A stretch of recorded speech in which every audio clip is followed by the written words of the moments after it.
उन दिनों का ज्ञान पूर्वक सदुपयोग करें, अर्थात नाम जप करते हुए पूर्व में जो पाप किए पुनः ना होने पावे। तो मैं तुम्हें वचन देता हूं कि तुम्हारे सारे पाप मेरे प्रभु क्षमा कर देंगे, तुम्हें कोई भी पाप का दंड नहीं भोगना पड़ेगा। जितनी श्वासें अब बची हैं, जितना जीवन बचा है, अब ज्ञान पूर्वक व्यतीत कीजिए। कोई पाप कर्म जो पीछे हुए पुनः मत कीजिए और नाम जप कीजिए, सारे पाप आपके प्रभु क्षमा कर देंगे। गीता जी। सर्वधर्मान परित्यज्य मामेकम शरणम ब्रज अहम त्वाम सर्व पापेभ्यो मोक्षयिष्यामि मा शुचा। श्री भगवान के वचन है। जो आंतरिक काम क्रोधादि रोग हैं, इनको नष्ट करने के लिए 5 औषधियां हैं। जैसे पेट खराब हो जाए तो पंचसकार चूर्ण की आवश्यकता होती है, ऐसे ही हमारा विचार खराब हो गया है, दिमाग खराब हो गया है। सत्य वस्तु को भूलकर असत्य में रमण करना पागलों का कार्य है।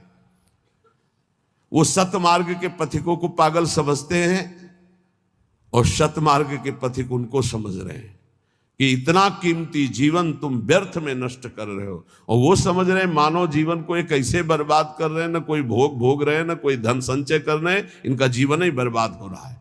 वो नहीं समझ पाते।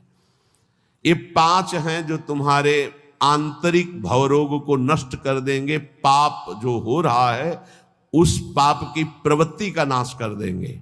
5। पहला, सत्संग। सत्संग, अगर भगवान की कृपा हुई है तभी सत्संग प्राप्त होता है। प्रथम भगति संतन कर संगा, दूसरी रति मम कथा प्रसंगा। सबसे पहली कृपा भगवान की होती है कि सत्संग प्राप्त होता है। अहो भाग्य रोज सत्संग प्राप्त हो। अहो भाग्य। जिस दिन होता कि आज पूज्य श्री मथुरादास जी कथा करने नहीं आएंगे, उनका स्वास्थ्य खराब है, या आज उनकी निर्जला एकादशी है, उस दिन ऐसा लगता है जैसे वज्रपात हो गया हो कि आज महापुरुषों के चरित्र सुनने को नहीं मिलेंगे। जो महापुरुषों से सत्संग प्राप्त, वो फिर और जैसे रबड़ी पाने के बाद गुड़ का सीरा चाटने की इच्छा नहीं होगी। यद्यपि वो भी मीठा होता है, वो भी पवित्र गन्ने के रस से बनता है, पर नहीं, जो रसमलाई पा चुके हैं ना, उनको फिर गुड़ का स्वाद नहीं आएगा। ऐसे ही जो सच्चिदानंद में डूबे हुए महापुरुषों के वचनों को श्रवणेंद्रिय से पान कर लिए ना, फिर वो केवल शाब्दिक प्रवचन में उसका श्रवणेंद्रिय स्वाद नहीं ले पाएगी। उसको चाहिए अनुभवी, क्योंकि उतने गरु वचन सुन लिए तो अब फिर और नहीं। अगर भगवत प्राप्त महापुरुष का सत्संग सुन लिया तो इन कानों की इतनी गरु स्थिति हो जाएगी कि वो हल्का शब्द सुन ही नहीं सकते। वो खुद अपने आप उनको लगने बंद करो यार। वो कान इतने बड़े व्यसनी हो चुके हैं भगवदानंद के कि बिना भगवदानंद प्राप्त हुए महापुरुष के वचन उसे अच्छे ही नहीं लगेंगे। जब द्रवय दीन दयालु राग हो तो साधु संगति पाइए। पहला है आंतरिक रोगों के नाश करने का उपाय सत्संग। जिसे सत्संग मिल गया तो बड़ी भारी विजय प्राप्त करने का अवसर मिल गया। रोज सत्संग में असत विकारों के प्रति हे भाव और भगवान की प्राप्ति के लिए उत्साह पैदा होता है, रोज जो सत्संग सुनते हैं। दूसरा, पहला सत्संग, दूसरा स्वाध्याय। जो हमारे आचार्य की वाणी है, जो गुरुदेव ने आदेश किया जिन ग्रंथों का स्वाध्याय करने के लिए, उन्हीं ग्रंथों का स्वाध्याय करना चाहिए। स्वाध्याय का मतलब नहीं कि कुछ भी स्वाध्याय करो, नहीं, गुरुदेव के अनुसार शास्त्र स्वाध्याय करना चाहिए, जो गुरुदेव आदेश कर रहे हैं। जो आचार्य वाणी है, जो हमारी उपासना में हमको पुष्ट कर सकते हैं, वही स्वाध्याय करना चाहिए। तीसरा है आहार, स्वल्पाहार। सत्संग, स्वाध्याय, स्वल्पाहार। आहार का बहुत बड़ा रोल है जीवन के उत्थान में। भगवान शंकराचार्य जी ने भी साधन पंचक लिखा है, उसके एक एक शब्द का आगे श्लोक तो बहुत बड़े। वेदो नित्यम अधीयताम संगा सत्सु विधीयताम महावाक्यार्थस्य विचारिताम क्षुद्र व्याधि चिकित्सताम एकांते सुखमास्यताम। 5 बातें, इन्हीं का विस्तार वर्णन किया है। वेदो नित्य मधीयताम, नित्य शास्त्रों का स्वाध्याय होना चाहिए। संगा सत्सु विधीयताम, भगवत प्राप्त महापुरुषों का संग होना चाहिए। महावाक्यार्थस्य विचारताम, उनके द्वारा जो बोले गए वचन हैं उनको विचार करके चिंतन के द्वारा अपनी स्थिति बनानी चाहिए। फिर चौथा आपने आप कहा, जो इसमें तीसरे में स्वल्पाहार है, उसमें कहा क्षुद्र व्याधि चिकित्सताम, क्षुधा रूपी व्याधि की चिकित्सा करे। भिक्षान्नम औषधम, जैसे व्याधि की औषधि के द्वारा, तो क्षुधा रूपी व्याधि की भिक्षान्न के द्वारा विरक्त और धर्म के द्वारा कमाए हुए अन्न से ग्रस्त, वो भी स्वल्पाहारम, भूख से कम। बहुत बड़ा इसमें योग है, आप अच्छे से समझ लीजिए। आप समझते हैं अधिक पाने से आप बलवान होंगे, बिल्कुल भूल है आपकी, ये भूल बहुत बड़ी है। अल्पाहार करने से जीवनी शक्ति बहुत प्रबल होती है। जितना आप भजन में उन्मत्त होने वाले महापुरुषों को देखेंगे, वो अल्पाहार करने वाले होंगे। अधिक आहार करने में प्रमाद स्थिति बढ़ती, तमोगुण बढ़ता है। ये रहस्य जान लीजिए। अल्पाहार करोगे आप में बहुत तेज बना रहेगा, आप में जीवनी शक्ति। जो अधिक पा लेते पूरी शक्ति पचाने में लगती, तो भजन आदि में नहीं, प्रमाद स्थिति रहती है। चौथा जो उसमें लिखा है एकांते सुखमास्यताम, इसमें लिखा है रात्रि के चौथे प्रहर में भागवतिक क्रियाओं का अनुष्ठान करना चाहिए। ध्यान है, नाम जप है, तो अपने यहां तो ऐसी बढ़िया दिनचर्या है कि आपको अनुष्ठान करने की जरूरत नहीं, सम्मिलित होने की जरूरत है। सुबह 2 बजे से दर्शन करते हुए सबके, फिर यहाँ सत्संग, नाम कीर्तन हो रहा है, फिर सत्संग हो रहा है, कितना मंगलमय है। अभी 5:10 है। सौभाग्य है कि आप कब से बैठे हैं और यहाँ किसी की नींद भी नहीं खुली होगी अभी। जो प्रातःकालीन बेला पर जग करके भागवतिक अनुष्ठान करता है, वो आंतरिक विकारों पर विजय प्राप्त कर लेता है। स्वप्न दोष 4 बजे सोने वाले को ही बहुत जोर के होते हैं। जो प्रातः 3 बजे से जग जाते हैं, 10 बजे के बाद सोते हैं, स्वप्न दोष होने की संभावना ही नहीं रहती। यदि वो सावधान है तो गलत क्रिया करते हैं, गलत भोजन करते हैं, उनकी बात अलग है। नहीं, समय ही नहीं है। प्रायः 3, 4, 5, 6 इसमें स्वप्न दोष होता है प्रातःकालीन बेला पर। और जो गंदे आचरण करते हैं उनकी तो कोई चर्चा ही नहीं है। 5वां, जो कुछ साधन भजन करे एकांत चिंतन आंतरिक, उसका चिंतन पूर्वक करे, एकाग्रता पूर्वक करे, सारी शक्ति लगा करके, बटोर करके। नाम जप करे तो नाम में, मंत्र जप कर रहे तो मंत्र में, सत्संग सुन रहे तो सत्संग के वाक्यों में। ये 5 हैं जिनके द्वारा हम आंतरिक विकारों पर विजय प्राप्त कर लेते हैं। पहला सत्संग, दूसरा स्वाध्याय, तीसरा अल्पाहार, चौथा प्रातःकालीन बेला पर उठकर भागवतिक अनुष्ठान, 5वां जो कुछ भी करे एकाग्रता पूर्वक सारी शक्ति लगाकर उसी में। जो आद्य देव की कृपा का अनुभव करता रहता है, ये बहुत बड़ी बात है। हर परिस्थिति में बड़ी कृपा, श्री जी की बड़ी कृपा, श्री जी की बड़ी कृपा।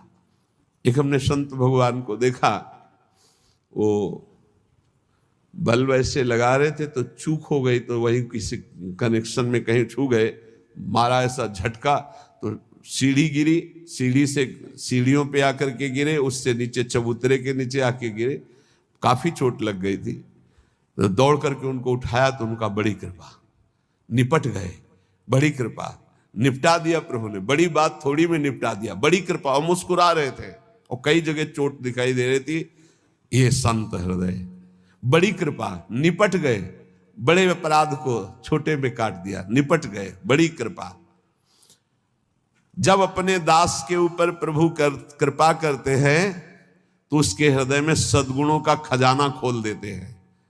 जो हर समय अनुभव करता रहता मेरे ऊपर बड़ी कृपा है, फिर उसको अपने आप में मिलाकर एक कर देते हैं। चाहे भक्ति में हो चाहे ज्ञान में, बचता एक ही है। दो जब तक बचे तब तक विचार अभी ऊंचाई पर नहीं पहुंचे। ब्रह्म नहीं, माया नहीं, नहीं जीव नहीं काल, अपनी ही सुध ना रही, एक रहे हो नंदलाल। ना काहो सो बोलिबो ना कोई व्यवहार, अपनी कुंवर किशोरी को जियत निहार निहार। एक तो लालजू प्रियाजू एक हैं, इनको दो न देखा जाए। जो हर समय अपने इष्ट की कृपा का अनुभव करता रहता है तो इष्ट उसके हृदय में गुणों का खजाना खोल देता है और उसको अपने में मिला लेता है, एकता कर लेता है, अर्थात इष्टमय हो जाता है। तस्मित् तज्जने भेदा भावात्। अब उसकी दृष्टि बड़ी महिमामय गौरवमय हो जाती, जिधर दृष्टि जाती उधर परमात्म तत्व का दर्शन करता है। ऐसी स्थिति सच्चिदानंद रस में भरपूर होती है, ना अहंता होती न ममता होती है। पर यह होता उन्हीं के ऊपर है। एक होते हैं जो केवल जीव से नाम जप करते हो, जीव से गुणानुवाद करते, अंतःकरण विषय चिंतन करता रहता है। ध्यान देना, बहुत उत्तम बात वर्णन हो रही।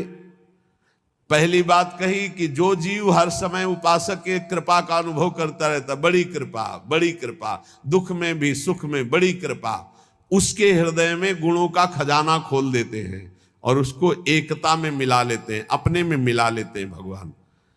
अब दूसरी बात कह रहे हैं कि उपासक कब एकता को प्राप्त होता है। बोले एक उपासक होता है, बहुत ध्यान से अपने को देखना किस डिग्री में हो आप। एक उपासक होता है जो जीव के द्वारा नाम जप करता है, जीव के द्वारा गुणों का गान करता, पर हृदय में विषय चिंतन होता है। दूसरा उपासक होता है जो जीव के द्वारा नाम जप करता है, गुणानुवाद करता है, अंतःकरण भी उसी में जुड़ा हुआ होता है। ये विशेष कृपा पात्र होता है। और तीसरा उपासक होता है जो जीव से नाम जप करता है, गुणानुवाद करता है, हृदय से जुड़ा रहता है और स्वयं लीला में डूबा रहता है। जो गाया जो चिंतन किया उसी में डूबा है। ये तीसरा, ये सर्वोपरि उपासक है। जो गाया वही चिंतन, जो चिंतन उसी में डूबा। एक गान कर रहा है लेकिन चिंतन विषय का हो रहा है, एक गान भी कर रहा है चिंतन भी कर रहा है, एक गान भी कर रहा है चिंतन भी कर रहा है और डूबा भी उसी में है, सुध ही नहीं। ये है उत्तम अवस्था उपासक की। बहुत जोर की बात है, ऐसा ही होना चाहिए। जो जप कर रहे हैं, जो गान कर रहे हैं, उसी का चिंतन कर रहे हैं, उसी में डूब रहे हैं। ये तीन बातें बड़ी दुर्लभ हैं। निर्धनता में भी दूसरों की सेवा करने का, दान देने का उत्साह, एकांत में पापाचरण ना करने की दृढ़ भावना, ये बहुत कठिन बातें, बहुत कठिन बातें। निर्धनता में भी दान देने का, दूसरों की सेवा करने का उत्साह, एकांत में कभी पाप ना करने की दृढ़ भावना, और जिससे भय लगता है ऐसा कभी कोई वचन, आचरण, संकल्प मन में ही ना आने पावे। भय लगता है पाप कर्म से, पाप कर्म ही भय प्रदान करता है। तो पाप कर्म से कैसे निवृत्त हो, क्रम बाई क्रम वर्णन कर रहे हैं। तो जो पाखंडी लोग हैं इनका संग का त्याग कर दे। पाप निवृत्ति के लक्षण, पाप तुमसे बनेंगे ही नहीं। पाखंडी लोगों से दूर रहना, खुली बात कह रहे हैं। महापुरुषों के वचन हो, किसी से कोई लेना देना नहीं रहता, इसलिए मस्ती से बोलते हैं। पाखंड कहते हैं पाप के खंड को। पाप जो ऊपर से सदाचरण का वेश धारण किए हुए हैं और अंदर से पापाचरण करते हैं। बहुत ही लुभावना पाखंड होता है। लुभावना आप देख के समझ ही नहीं सकते। हमारी योग्यता ऐसी नहीं हो, हम अपनी योग्यता दिखाते हैं तो पाखंड एकदम भी कहा जाता है। इससे पाप की प्रवृत्ति होती है। पाखंड से बचे और पाखंडी लोगों से बचे, खुली बातें हैं। जो असत्य में भोग सुख प्राप्त करना चाहता है वो पाप किए बिना रह नहीं सकता। ऐसे पाप का आचरण करने वालों का संग बिल्कुल नहीं करना चाहिए। अहंकार पापों की रति प्रदान करता है, इसलिए अहंकारी का संग नहीं करना चाहिए, अहंकार का संग नहीं करना चाहिए। पाखंड नहीं धारण करना चाहिए, पाखंडियों का संग नहीं करना चाहिए। असत्य के भोग की लालसा पाप करवाती है और असत्य के भोगों में रत पापियों का संग नहीं करना चाहिए। अहंकार ही भोगों में रत कराता है, इसलिए अहंकार नहीं अंदर आने देना चाहिए और अहंकारियों का संग नहीं करना चाहिए। प्रभु की ओर अग्रसर होने वाले जितने साधक हैं उनको सावधान रहना चाहिए ऐसे अहंकारी असत भोगों में लगे हुए पाखंडियों से। कल्याण के मार्ग पर चलना है तो अधर्म और अनीति और पाप कर्म छोड़ने की दृढ़ प्रतिज्ञा करनी होगी। अगर हम सावधानी से नहीं संग करेंगे तो बहुत ही पाखंड का बोलबाला है। आप ऐसा ना समझ लें, कलिकाल है, ये मन चले लोग जो भगवान की प्राप्ति का कोई मार्ग ही नहीं जानते, जिसकी बातचीत में थोड़ा भी लोभ दिखाई दे, जिसकी बातचीत में थोड़ा भी काम आदि दोष का लक्षण दिखाई दे, कभी संयोग नहीं करना चाहिए, चाहे जितना बड़ा कोई हो, दूरी बना के रखनी चाहिए। इसीलिए पहला शब्द लिखा है पाप की निवृत्ति के लक्षण, तो बोले पाखंड और पाखंडी लोगों के संग का त्याग कर देना चाहिए। दूसरा, असत्य भोगों में जिनकी रति है उस असत्य भोग और असत्य भोगों में रति करने वाले का त्याग कर देना चाहिए। तीसरा, अहंकार और अहंकार की वृत्तियों में फंसे हुए लोगों का इनका त्याग कर देना चाहिए। जिसको कल्याण मार्ग में चलना है अधर्म अनीति और पाप कर्म छोड़ने की दृढ़ प्रतिज्ञा करनी चाहिए। जो पीछे पाप हो गए हैं वो इसी प्रतिज्ञा से भस्म हो जाते हैं। कभी भी ये नकारात्मक भाव रखने वालों का संग करने वाला सकारात्मक भाव में आगे नहीं बढ़ सकता है, इसलिए बहुत सावधान रहना चाहिए। जो सांसारिक मान बढ़ाई कीर्ति परिस्थिति वस्तु रुपया आश्रम इनकी प्राप्ति की चाह रखता है वो कभी भगवान की प्राप्ति की चाह करने वाला हो ही नहीं सकता है। जो त्याग की हुई वस्तुओं का पुनः भोग करता है वो श्वान के समान होता है, वो साधु नहीं होता है। श्वान समझते, सम्मान शब्द सूचक श्वान है, नहीं उसको कुत्ता कहते हैं। बमन को कौन खाता है? कुत्ता। तो रमा बिलास राम अनुरागी तजत बमन जिम जन बड़ भागी। बमन के समान भगवान के भक्त संपूर्ण भोगों का त्याग कर देते, तो वमन के समान त्यागे हुए भोगों को पाने वाला स्वान कहा जाता है। भक्त भगवत प्रसाद पाता है और जीवन को भगवत प्रसाद में करता है। यहां खुली महापुरुषों की बातें हैं, कोई लगा लेश नहीं है। उपास्य प्रभु का स्मरण सेवन करना, प्रभु की प्राप्ति के लिए सारे स्वार्थों का त्याग कर देना, अंतःकरण को भगवदाकार बनाना। कोई भी जीवन में ऐसा आचरण ना हो जो संतों ने ना किया, वो कभी आचरण नहीं होना चाहिए जो संतों ने कभी नहीं किया। ये ध्यान रखना चाहिए। वेश धारण करके हमसे अगर कोई गलती है उसे त्याग देना चाहिए, हमें सुधारना चाहिए। आहार निद्रा इन पर विशेष शासन करता है, चाहे गृहस्थी का साधक हो चाहे विरक्ति का। आहार निद्रा इन पर शासन करे। वैराग्य का एक भी लक्षण कम ना होने पावे। अगर एक भी छेद हो जाए तो जैसे घड़ा भर नहीं पाता, ऐसे अंतःकरण पूर्ण दृढ़ भगवत मार्ग में नहीं लग पाएगा यदि वैराग्य का एक भी लक्षण कम हुआ। जो बात तुम्हारी गुप्त हो उसे कभी मत बोलो। अय वैरागी, अय भगवत मार्ग के पथिक, जो बात तुम्हारी गुप्त हो कभी मत बोलो। भागवतिक, व्यवहारिक, लौकिक, पारमार्थिक। क्यों? लोग उपहास करेंगे, तुम्हारी बात की गहराई को नहीं समझ पाएंगे। अगर आपसे कोई गलती भी हो गई है तो महापुरुषों से बोलो, संसारियों से नहीं। हमें लगता है बोलने की जरूरत नहीं, वो खुद जान जाएंगे, वो कृपालु हैं, वो हमें संभाल लेंगे। संदेह वाली वस्तु, संदेह वाले व्यक्ति, संदेह वाला आचरण कभी मत करो। जिस व्यक्ति पर संदेह हो कभी मत मिलो, जिस वस्तु में संदेह हो कभी मत खाओ, जिस आचरण पर संदेह प्रमाणित ना हो कभी मत करो। बहुत ध्यान से सुनना है, बहुत जरूरी है। हम आपके लिए भोग बना करके लाए हैं और आपकी दृष्टि में तत्काल अंदर आया, नहीं पाना चाहिए, बिल्कुल नहीं पाना, चाहे अमृत हो, हटाओ उसको, बिल्कुल नहीं पाना। ये भागवतिक संकेत होते हैं। जिस व्यक्ति के मिलने में संदेह लगे, ये हमें कम समझ में आया, कभी नहीं मिलना चाहिए। जिस वस्तु में संदेह हो जाए कभी नहीं पाना चाहिए। जिस क्रिया में संदेह हो जाए कभी नहीं करना चाहिए। भगवत मार्ग के पथिक को जो बात अपनी गुप्त हो उसे कभी प्रकाशित नहीं करना चाहिए। भविष्य की चिंता भक्त नहीं करता। अगर भविष्य की चिंता कल क्या होगा तो तुम शरणागति में कलंक हो। लाभ और हानि ये हमारे सामने कोई मान्यता नहीं रखते। इसमें हम प्रभु के विधान को देखकर प्रसन्न होते हैं। दूसरे की चर्चा कभी मत छेड़ो, दूसरे की बात मत करो। हर समय प्रसन्न रहो, ध्यानस्थ रहो। रजोगुणी तमोगुणी भोजन चाहे जितना सुंदर दिखाई दे कभी मत पाओ। रजोगुणी तमोगुणी लोग चाहे जितना सुंदर व्यवहार करे कभी सहवास मत करो, इनका दूर रहो। ये महापुरुषों के वचन है। यदि तुम्हारे पास कोई भोग सामग्री संग्रह हो गई है तो वो तुम्हारे धर्म के सेवन के लिए, दूसरों के हित के लिए, तुम्हारे भोग के लिए नहीं है। ये ओछी प्रवृत्तियों वाले पर संदेह वृत्ति रखो। गलत आचरण करने वाले, ओछा बात बोलने वाले, इन पर कभी प्रियता नहीं रखनी चाहिए। बहुत बड़ी हानि होती है, पक्का समझ लें, बहुत बड़ी हानि होती है।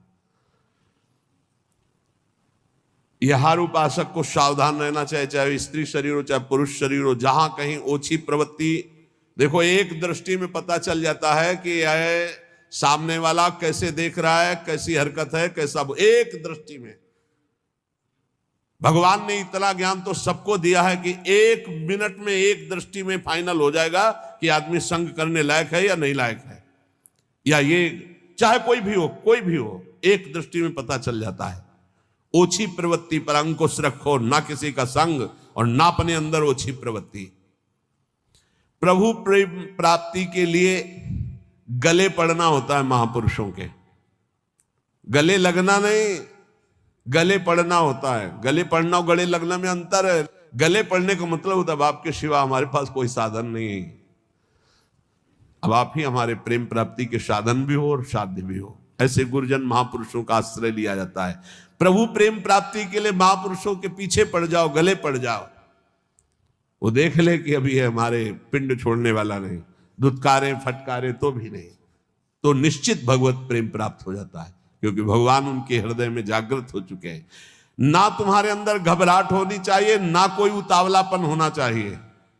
धैर्य, सात्विकता का अनुसरण करने वाला, भगवत दर्शन की अभिलाषा रखने वाला बड़ा गंभीर स्वभाव का होता है, बड़ा धैर्यवान होता है। जल्दी उसके धैर्य को कोई तोड़ नहीं सकता। ऐसे ही साधक को परम सिद्धावस्था की प्राप्ति होती है। जब तुम्हारे कहीं कोई पाप कर्म करने का अवसर आवे तो शर्मा जाओ, लज्जा कर लो, धिक्कार है अपने को, हटो वहां से। जब कोई गलत बोलने का अवसर आवे तो मौन, दांती पीस लो। ऐसे गलत बोलने का अवसर आवे दांती पीस लो।